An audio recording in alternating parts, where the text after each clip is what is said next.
आपल्या सगळ्यांना माहिती आहे की नगरपालिका, जिल्हा परिषद, महानगरपालिकेच्या निवडणुका झाल्या आणि या निवडणुकामध्ये भरभरून यश सोलापूर जिल्ह्यातल्या जनतेनं भारतीय जनता पक्षाला दिलं.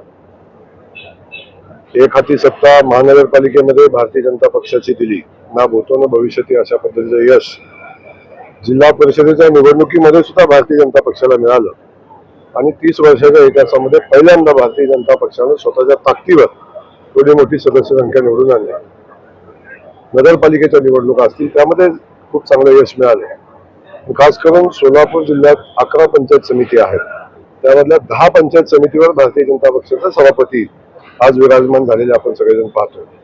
आणि एवढं मोठं यश मिळाल्यानंतर आपल्या कार्यकर्त्यांचं, मतदारांचं आणि खास करून निवडून आलेल्या सगळ्या सदस्यांचं अभिनंदन करावं, त्यांचा सत्कार करावा म्हणून महाराष्ट्राचे मुख्यमंत्री माननीय देवेंद्र फडणवीस साहेब 28 तारखेला सोलापूरमध्ये येतात आणि त्यावेळी कार्यकर्त्यांचा मेळावा आणि नवीन निवडून आलेल्या पदाधिकाऱ्यांचा सत्कार असा सोहळा या ठिकाणी आयोजित केलेला आहे. आणि त्या सोहळ्याच्या तयारी संदर्भातली आपली आजची बैठक होती. ती बैठक या ठिकाणी झाली.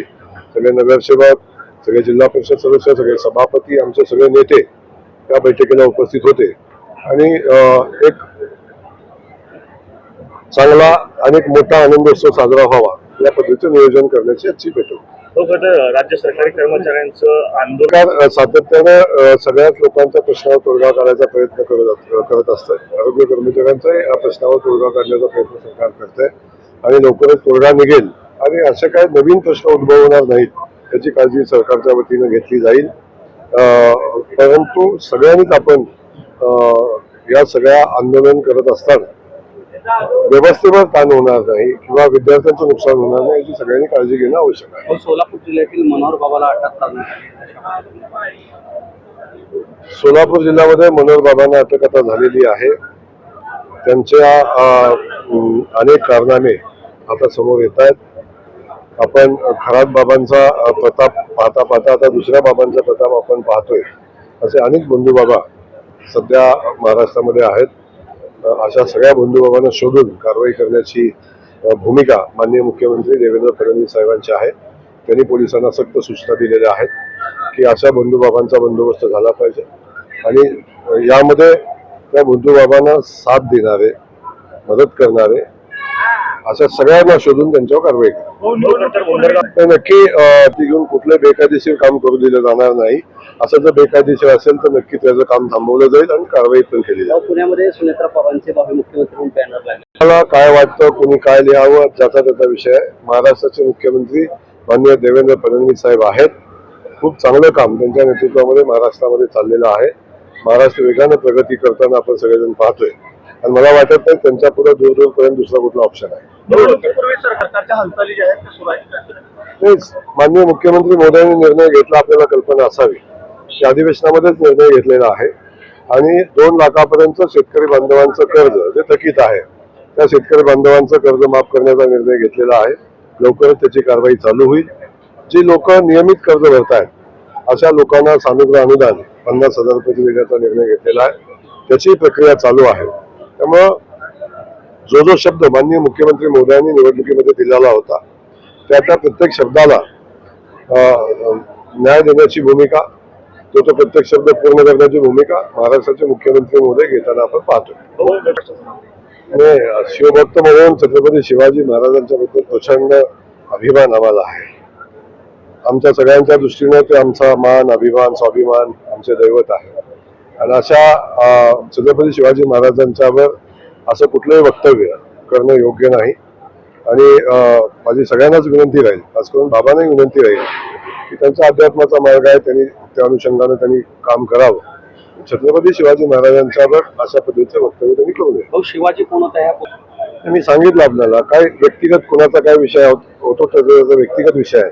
तर महाराजांच्या बद्दल अवमानकारक लिहिणं, महाराजांचा एकेरी उल्लेख करणं हे बिलकुल चुकीचं आहे. अशा पद्धतीचं वर्तन कुणाचे असेल तरी खपवून घेतलं जाणार नाही. सगळ्यांनी काळजी घेतली पाहिजे. छत्रपती शिवाजी महाराजांचा मान, अभिमान, स्वाभिमान आहे. त्या बाबतीत कुठली तडजोड होणार पुस्तकातलं जे नाही, मला या संदर्भातली माहिती नाही, परंतु मी सांगितलं तुम्हाला की छत्रपती शिवाजी महाराजांच्या बद्दल सगळ्यांनी आदराने बोललं पाहिजे, त्याचा उल्लेख पण आदराने केला पाहिजे, त्यांचा अनादर होऊ नये अशा पद्धतीच्या भावना आमच्या सगळ्यांच्या आहेत, शिवप्रेमींच्या आहेत. त्या भावनाचा आदर सगळ्यांनी केला पाहिजे. शिवाजी मुंबई नाही, या संदर्भात आपण सातत्याने बघतो की सरकारच्या वतीनं प्रदूषणावर मार्ग काढण्याचा प्रयत्न केला जातो. अनेक प्रकल्प त्या दृष्टीनं होताना आपण सगळेजण पाहतोय. सांडपाण्याचा निचरा कचऱ्यावरचे काय प्रकल्प आपण करताना आपण पाहतोय आणि शहरातलं प्रदूषण कमी व्हावं म्हणून इलेक्ट्रिक व्हेकल पासून अनेक गोष्टी करताना आपण सगळेजण पाहतो. परंतु तरी पण काही कारखान्याच्या माध्यमातून प्रदूषण होताना आपण सगळेजण पाहतोय. तर त्याच्यावर पण कसं कमी करता येईल याच्यावर सरकार सातत्याने प्रयत्न करत असतात.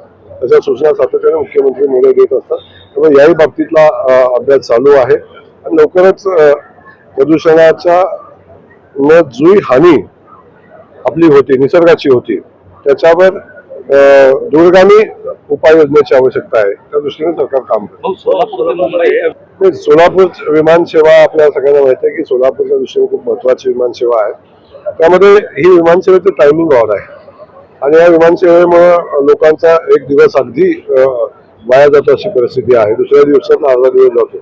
त्यामुळे विमानसेवेचं टायमिंग व्यवस्थित झालं पाहिजे. आता सुदैवानं आता नवी मुंबईचा रनवे चालू झालेला आहे. त्यामुळे सकाळच्या सत्रातलं विमान चालू करता येते का असा आमचा प्रयत्न आहे आणि ते चालू झालं तर मला वाटतं खूप लोकांची सोय होईल आणि खूप चांगला प्रतिसाद त्यांना मिळेल.